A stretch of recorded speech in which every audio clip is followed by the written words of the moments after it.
What an evening of poetry, and I'm so glad we have QR here, a wonderful poet.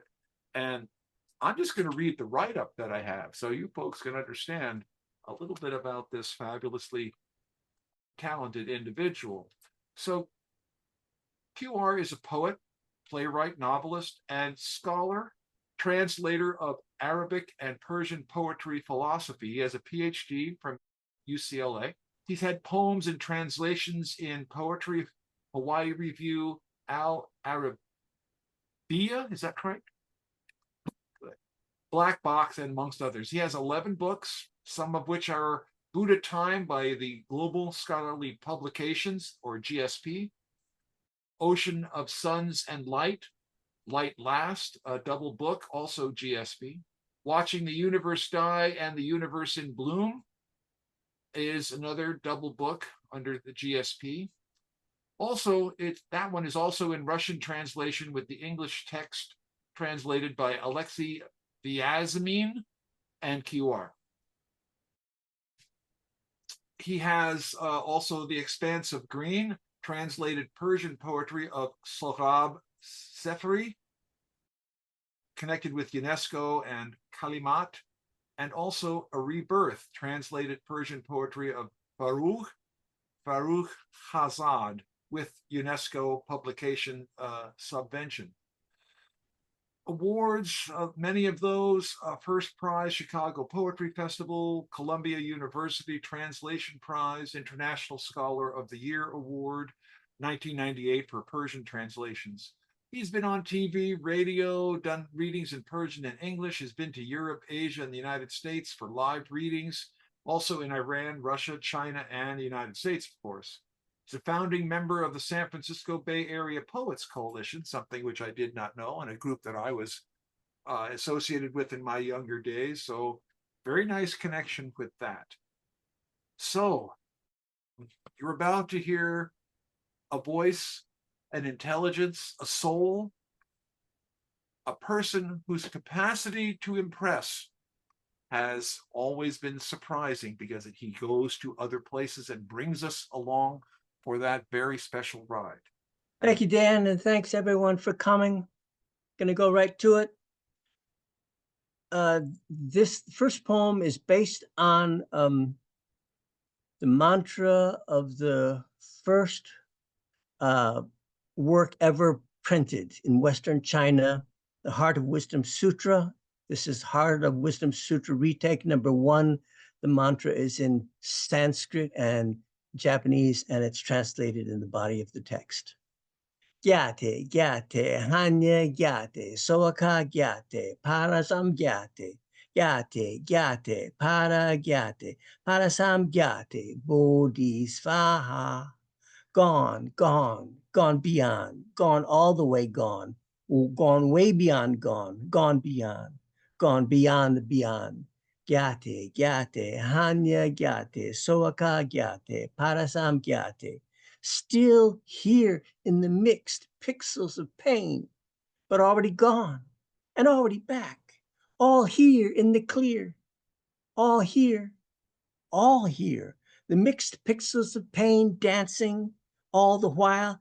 Gyate, gyate, para gyate, parasam gyate, bodhisvaha.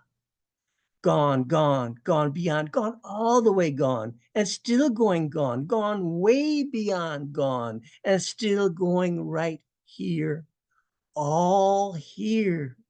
Gyate, gyate, hanya gyate, soaka gyate, parasam gyate.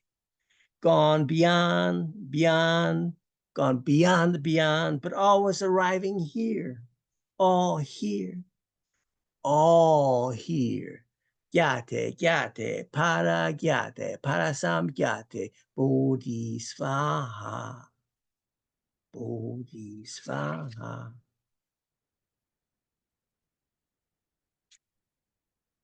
This is an equal collapse poem, mass extinction poem. Hungry jaguar becoming homeless. Hungry jaguar does not turn its back on itself. Hungry jaguar knows how to face itself down. Hungry jaguar wears a coat of obsidian fur that bristles on the night side with ultraviolet and X-ray light. Hungry jaguar is not devouring matter like some supermassive black hole. Hungry jaguar takes some time to think this all over. Hungry jaguar's heart aches for the universe. It's so lonely to live on while everything around you is dying. Entropy has a stranglehold on a hungry jaguar's neck and clenches its legs. Sometimes hungry jaguar can't stand it anymore. Hungry jaguar makes a point of making friends and allies. We have to stick together in the flaking jungle. The sticking point is the jungle is turning into ash and gravel. Entropy has worked its way upstream. Entropy has infected the jungle's core. Gangrene has sunken its teeth deep into the trees.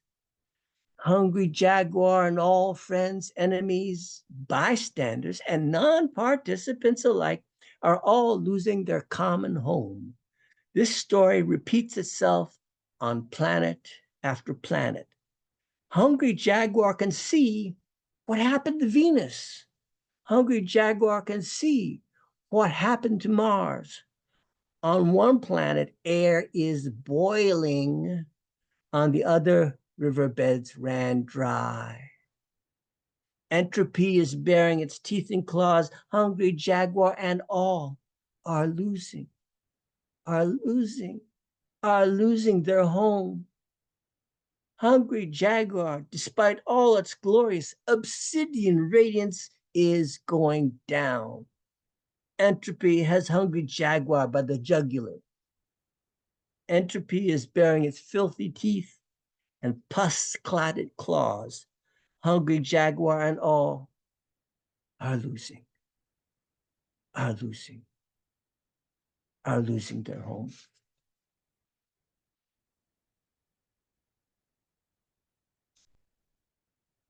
This poem is addressed to the last conscious beings in the universe. It concerns the heat death, which is the thermodynamic end of the universe when there is no more energy left to be used in any way, all energy having been already dispersed, maximum entropy. I'm going to read the coda first, which places the poem in space-time. Time, 2.73 degrees Kelvin, the temperature of the microwave background radiation. 13.8 billion years after the Big Bang. Place, on the solid ground of the Americas. Earth, solar system, Orion Cygnus arm of the Milky Way galaxy, local group of galaxies. Swept along with 1,000+ other galaxy clusters in the Virgo supercluster of galaxies and the Laniakea overcluster of galaxies, caught in the undertow, in the dark flow, streaming towards the unknown, all in the web weave of galaxies, stretching in the all-where, coiled in the void nest, here. In universal grief, before the coming heat death. Here we now see you already in grief as you begin to see yourselves as the last of the last ones, as you begin to see the end of all. We are mirrors of each other's consciousnesses. We seeing you deep in the gravity well of the heat death, you seeing us deep in the springtime of the universe. We are grieving in the spring as you begin to grieve for all. We are dying in the spring as we watch you die. Our throats are already parched, for we're all rats caught in a glassy labyrinth of time, talking about bone dry at the bottom of the well of time. When looking back, you see us, all we can do for you is love and wave.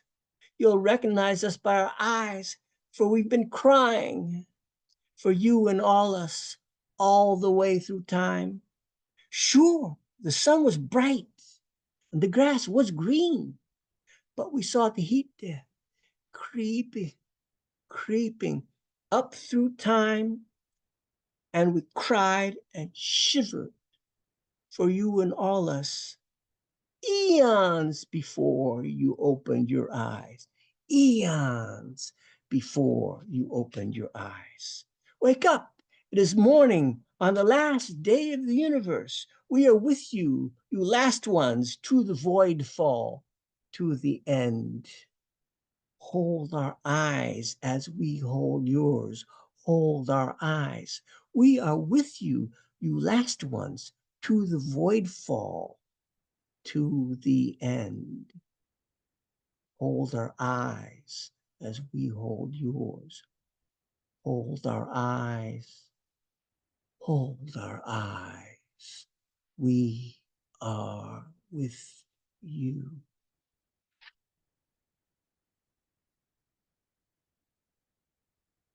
Now, on the completely positive, this poem is about, supposing we make it through this this bottleneck of eco collapse that we're in now. This is called Thanks and Praise from the Far Future for Saving the Earth.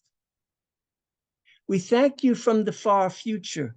We are the descendants and offspring of your great-great-grandchildren. We thank you from the far future for saving the planet and the life that teems on it for us and all consciousness. We thought we should thank you while you are still alive and can feel our heartfelt warmth. We thought we should thank you while we are still unborn and barely wriggling in your thoughts of all the heaviness of what is yet to come, yet to come. We thank you from the far future, for we know that you struggled to save us, and we say, well done, because we know you did it.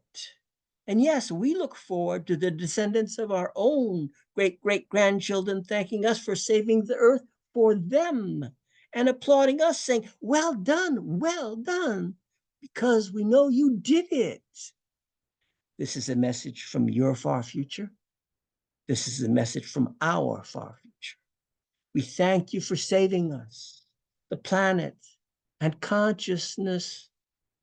And yes, we look forward to being thanked from our far future in turn. This is the chain of gratitude stretching back from all of our far futures.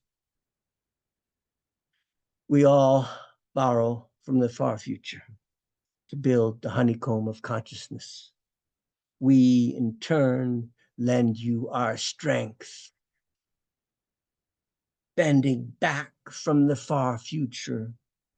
Take our love and pull yourselves up.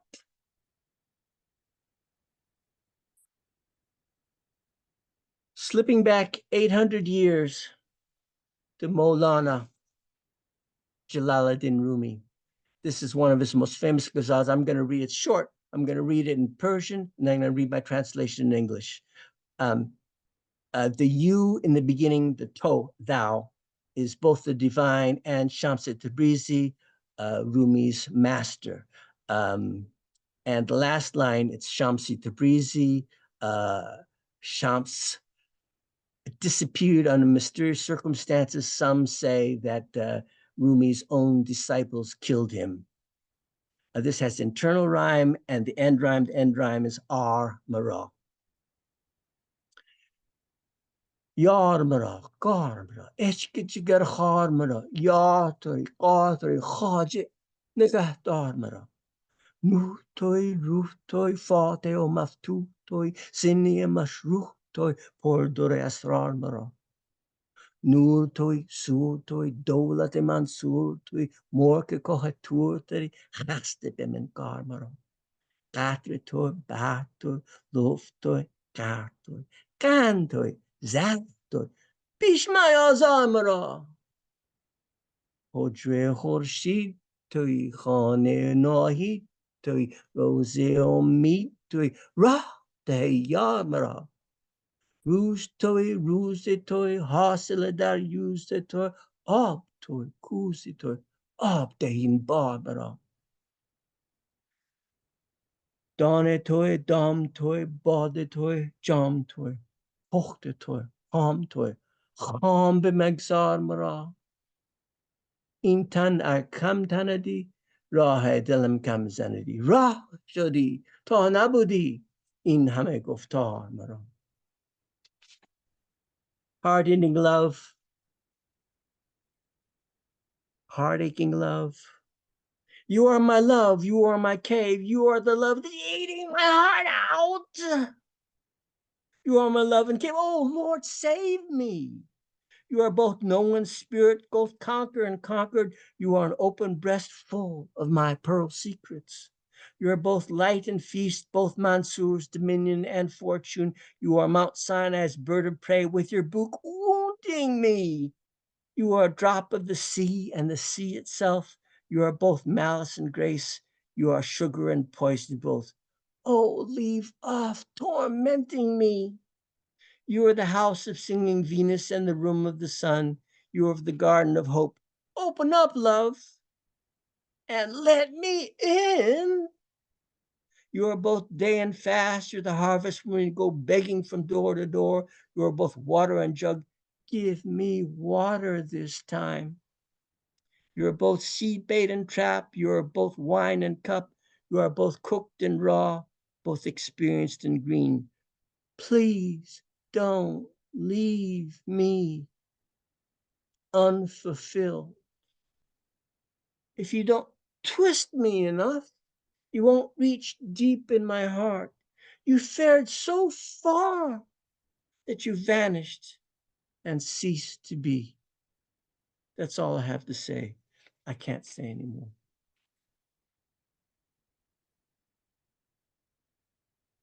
Now, completely on the positive side, state of grace.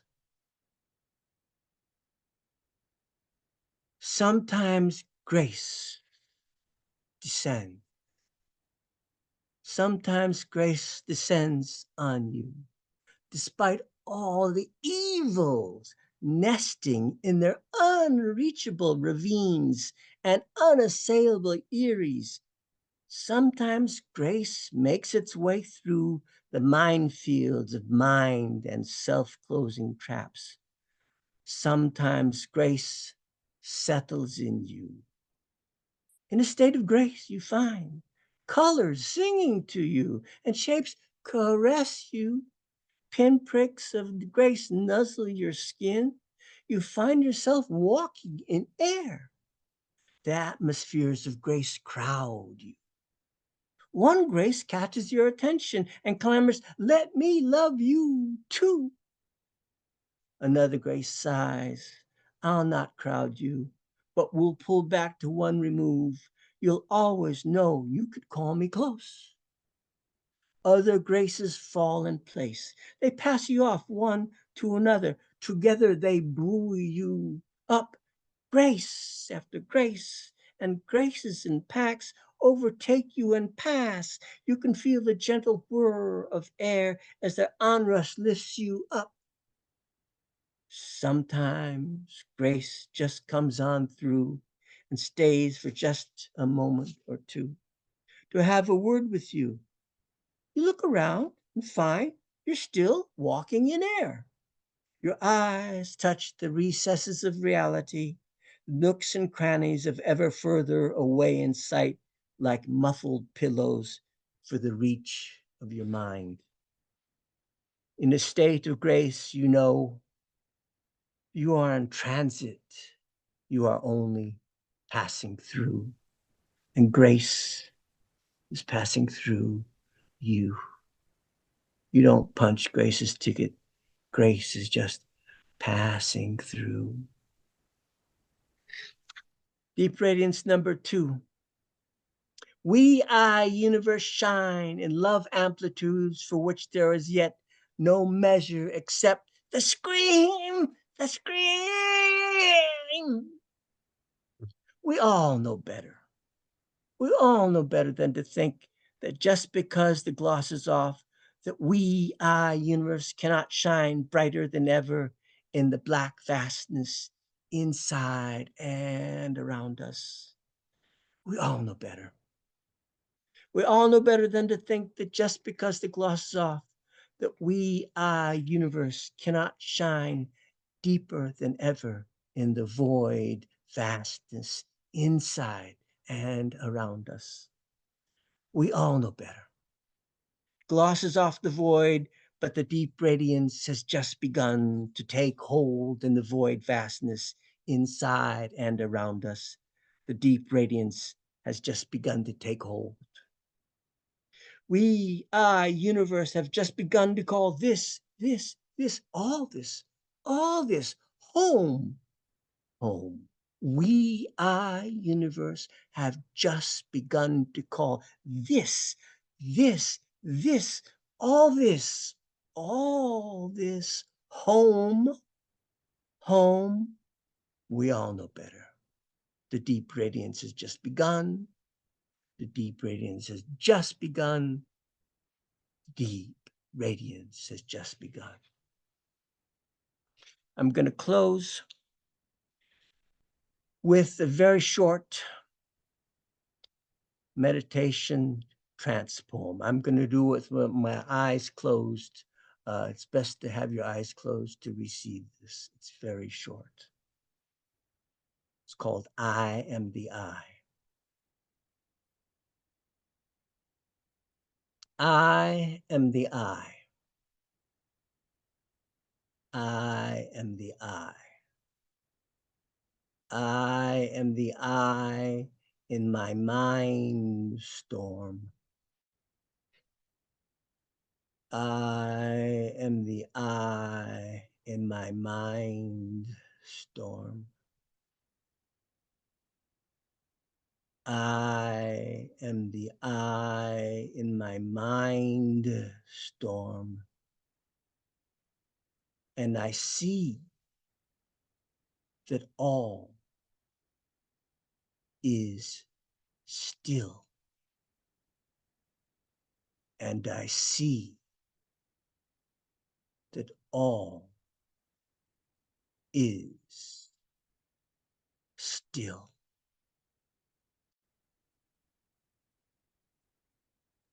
Thank you, folks. Ladies and gentlemen, unmute and let him know. Absolute. Whoa. Also really Perfectly timed.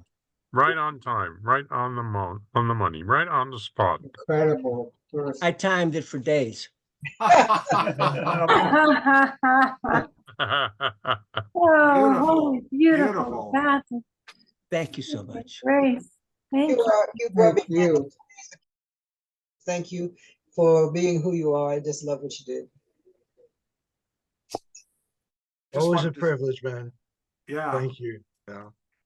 Thank you, Mark, for saying that. The first piece you read, Gate Gate Paragate, I became familiar with that through something called the Dances of Universal Peace, and they sing songs inspired by the different religions, and they sing in the languages appropriate. The most beautiful one is the dance to Gate Gate Paragate Parasum Gate Bodhisvaha. Yeah. Thank you for the Rumi Shams piece too. That was excellent. Thank you. Thank you so much. If I have, some other time, I'll read Attar and Sa'di and whatnot, because I recite this every day.